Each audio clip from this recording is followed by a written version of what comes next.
Yeah, Right. Yeah. So what are we doing? So yeah, basically, my hair's just like very thin. Like you can probably tell, it's very, very thin.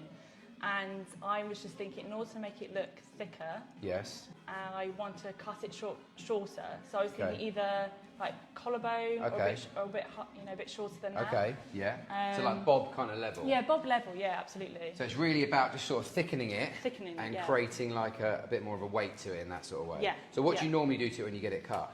Generally just get it trimmed, cut off all like any like sort of loose ends, and obviously I've been having it coloured, but but yeah, as I say, my hair's just very thin, it gets very frizzy, and I generally have to like straighten it. Yeah, so to control it. To control the frizz. Cool. So if I give you a bit of a process of kind of how to style it, make it a bit easier for you to get the kind of most out of it. Because you can definitely get a lot out of your hair. Yeah. You don't have to cut it too short. Yeah. But yeah, I definitely think you either if you do that, anything you build above your collarbone, you're gonna build weight. Yeah. The shorter you do it, the more weight you're gonna build. So it's kind of like what you're sort of feeling and how you exactly want it to look. Yeah. Do you want to still be able to tie it up? I don't ever tie my hair up. Ever? Because it's just, if I tie my hair up, you can see my ponytail would be like tiny, like it's so small. Yeah. I just think it looks pathetic then. No. So I tend to just leave it down all the time. Yeah, cool.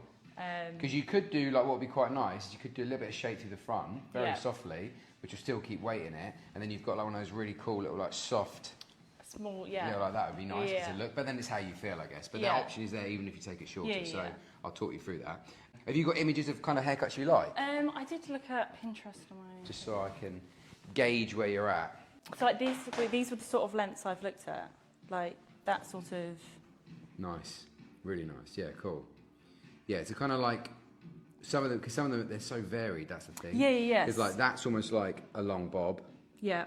What one really stands out to you the most? Probably like this sort of length. I'd say I don't know how it's going to look with how thin my hair is. So obviously their hair looks sort of thicker than mine. So I'm just sort of thinking I don't mind it being short. Yeah. Obviously not like really short, but because it's all about creating the right balance. So at the front here, we really need to create some sort of soft shape, not like a fringe or like too much, but if you create something, and we've got that, and then that'll be really nice straight away. Yeah. So I would say for you, I would do collarbone to start off with, and then we can always do a bit shorter. If you really want it to be super thick, I would do just off your shoulders, which would suit you and look really nice. Yeah, okay. So it's kind of down to how you feel.